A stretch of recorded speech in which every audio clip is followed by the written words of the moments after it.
Guys हम लोग discuss करेंगे गेन ऑफ फंक्शन के बारे में कि गेन ऑफ फंक्शन होता क्या है। तो साइंस एंड टेक्नोलॉजी के अंदर इस तरह के डायरेक्ट क्वेश्चन पूछे जाते हैं कि ये गेन ऑफ फंक्शन का टर्म एग्जैक्टली है क्या। तो इसी पर ही हम लोग डिस्कस करेंगे गाइस। तो बताया जा रहा है कि हाल ही में कोविड 19 महामारी की उत्पत्ति के बारे में जारी बहस के दौरान गेन ऑफ फंक्शन रिसर्च शब्द सामने आया। तो कोविड 19 कैसे उत्पन्न हुआ है, इसका ओरिजिन कैसे हुआ है, तो इस पर एक डिस्कशन चल रहा था। तो उसी दौरान ये गेन ऑफ फंक्शन टर्म जो है वो सामने रखा गया। ठीक है, यहां तक बात क्लियर। तो गेन ऑफ फंक्शन एग्जैक्टली है क्या, गेन ऑफ फंक्शन रिसर्च ये एग्जैक्टली है क्या। तो it is a field of research focused on growing generation of micro organisms under conditions that cause mutation in a virus. मतलब कि ये एक रिसर्च की फील्ड है, राइट। अनुसंधान का ये एक क्षेत्र है गेन ऑफ फंक्शन, जिसमें फोकस किया जाता है माइक्रो ऑर्गेनिजम्स को ग्रो करने के ऊपर कि उसकी ग्रोथ हो, माइक्रो ऑर्गेनिजम्स की एक कंडीशन के अंदर तो उसकी ग्रोथ हो। याद करो कि जब कोरोना वायरस आया था तो काफी सारी न्यूज ऐसी आ रही थी कि चाइना से ये वायरस जो है वो छोड़ा गया है या गलती से लीक हो गया है चाइना से ये वायरस। चाइना एक रिसर्च जो है वो कर रही थी कुछ वायरस के ऊपर और गलती से ये लीक हो गया। पता है ना, याद है आप सभी लोग को, बहुत सारी ऐसी न्यूज जो है वो चल रही थी।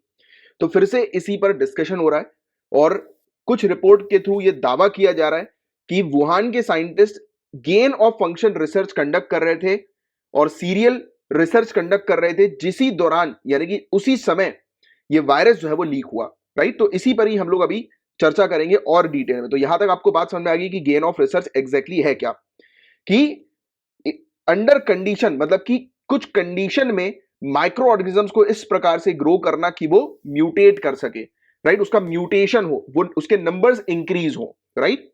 तो ये चीज इन एक्सपेरिमेंट को गेन ऑफ फंक्शन इसलिए कहा जाता है क्योंकि इसके अंदर मैनुपुलेटिंग पैथोजेंस इन्वॉल्व है, कि पैथोजेंस को मैनुपुलेट किया जाता है इस प्रकार से कि वो उसकी ट्रांसमिसिबिलिटी जो होती है वो इंक्रीज हो जाती है। मतलब कि उसके जो प्रसार में जो है वो वृद्धि आ जाती है, उसके नंबर्स इंक्रीज होने लगते हैं। बात समझ में आ रही है कि नहीं।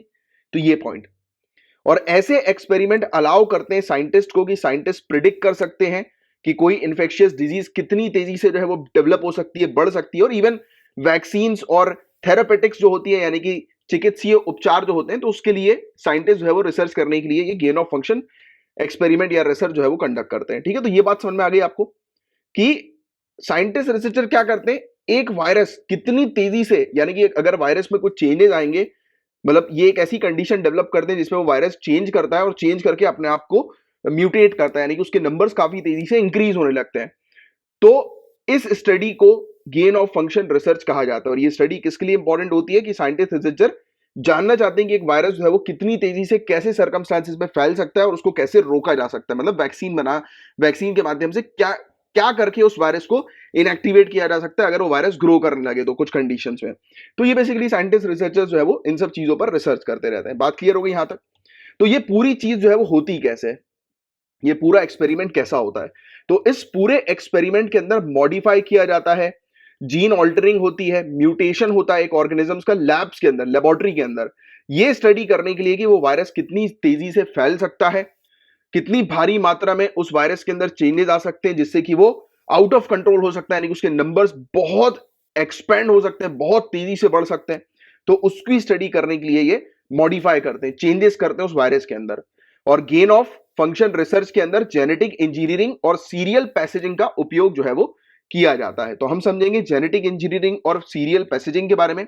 तो जेनेटिक इंजीनियरिंग के बारे में हम लोग कई बार पहले भी पढ़ चुके हैं, आपको आइडिया भी होगा। इसमें क्या होता है कि जीन्स के अंदर जो है वो चेंज होते हैं, यानी कि जीन्स की एडिटिंग होती है। तो एडिटिंग कर दिया जाता है जेनेटिक कोड का, जिसके तहत वायरस को मॉडिफाई कर दिया जाता है। किस तरीके से मॉडिफाइड किया जाता है, जिस तरीके से साइंटिस्ट चाहते हैं। तो साइंटिस्ट ने जो चीज निर्धारित करी होती है कि कैसे इस वायरस को मॉडिफाई करना है, तो उसी अकॉर्डिंग उसके जीन्स में चेंज किए जाते हैं, एडिट करके उसके जेनेटिक कोड को। राइट, क्लियर हो गई। तो ये हो गई जेनेटिक इंजीनियरिंग।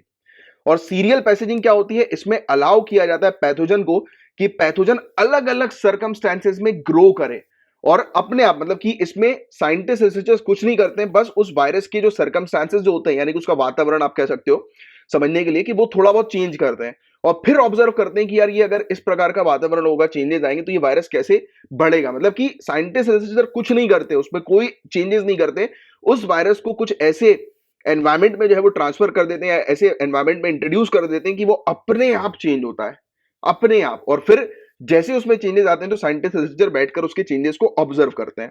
तो इसको हम लोग कहते हैं सीरियल पैसेजिंग। तो ये पॉइंट इंपॉर्टेंट है, याद रखना, सीरियल पैसेजिंग का। क्योंकि अभी जो वार्ता हो रही है, डिस्कशन जो हो रहा है कि ये वुहान से ये किस प्रकार से कोरोना वायरस जो है वो इतना तेजी से फैला, तो बताया ये भी जा रहा है, दावा किया जा रहा है कि सीरियल पैसेजिंग की घटना हो सकती है, कि साइंटिस्ट रिसर्चर जो है वो गेन ऑफ जो फंक्शन एक्सपेरिमेंट जो है वो कर रहे होंगे, और उसी के तहत इन्होंने क्या चीज करी होगी, सीरियल पैसेजिंग जो है वो करी होगी। तो इसी कारण से हो सकता है कि ये वायरस जो है वो स्प्रेड हुआ, काफी तेजी से जो है वो पूरे दुनिया भर में लीक हो गया और स्प्रेड हो गया। बात समझ में आ गई आपके? इसके अलावा इन सब रिसर्च से रिलेटेड इश्यूज क्या हमें देखने को मिलते हैं, तो गेन ऑफ फंक्शन रिसर्च के अंदर मैनिपुलेशन इन्वॉल्व है, जिसके तहत काफी सारे पैथोजेनिक माइक्रोब्स जो हम लोग को देखने को मिलते हैं वो बहुत ज्यादा डेडली बन जाते हैं और बहुत ज्यादा ट्रांसमिसेबल बन जाते हैं। मतलब उसको कंट्रोल करना फिर साइंटिस्ट रिसर्चर के लिए भी कई बार मुसीबत का काम हो जाता है। और यही दावा किया जा रहा है कि हो सकता है कि कोरोना वायरस जो है वो इसी प्रकार के एक्सपेरिमेंट का एक मतलब रिजल्ट हो, है ना। एंड इसके अंदर जैसे गेन ऑफ फंक्शन है, वैसे ही एक लॉस ऑफ फंक्शन रिसर्च भी होती है। तो गेन ऑफ फंक्शन रिसर्च में साइंटिस्ट रिसर्चर क्या करते हैं, वो वायरस कितनी तेजी से म्यूटेट करेगा, कितनी तेजी से उसके नंबर इंक्रीज होंगे, इस पर काम करते हैं। बट लॉस ऑफ फंक्शन के अंदर ये क्या करते हैं, उसके अंदर इस प्रकार के चेंजेस कर देते हैं कि वो वायरस का म्यूटेशन जो है वो इनएक्टिवेट हो जाता है, मतलब कि वायरस जो है वो अब किसी काम का बचता नहीं है। तो loss of function he research कर लेते तो ज्यादा अच्छा रहता, क्या जरूरत थी उनको गेन ऑफ फंक्शन रिसर्च करने की, राइट। जिसके कारण इतना पूरे दुनिया भर को कितना बड़ी प्रॉब्लम फेस करनी पड़ रही है, कितने सारे लोगों ने गाइस अपनों को खोया है लिटरली। पता है आप लोग, जैसे अगर आपके घर में कोई गया नहीं है, राइट, मतलब कि, और बहुत अच्छी बात है, you are very lucky guys, but I am telling you कि बी प्रोटेक्टिव। क्यों अभी भी, क्योंकि आजकल मैं देख रहा हूं कि लोगों के अंदर जो है वो सीरियसनेस कोरोना वायरस को लेकर अब खत्म हो चुकी है, राइट। लोग बोलते हैं कि अब सब खत्म है, सब नॉर्मल लाइफ लोग जी रहे हैं। यार उनसे पूछो जिनके घर में कोई ना कोई खत्म हुआ है, जिन्होंने किसी अपनों को खोया, उनको पता है कि ये वायरस कितना डेडली है। तो प्लीज केयरलेस मत बनो, मास्क का उपयोग करो अपने लिए एंड अपनी फैमिली के लिए, क्योंकि अल्टीमेटली ये वायरस का नेचर आप जानते हो कि ये वायरस आपके थ्रू जो है वो आपके अपनों में भी फैल सकता है। तो ये जो गिल्ट होता है ना कि मैं बाहर गया था और मेरे थ्रू ये वायरस आया और घर में ये वायरस फैल गया और किसी की तबीयत बहुत गंभीर हो गई, बहुत सीरियस हो गए, राइट।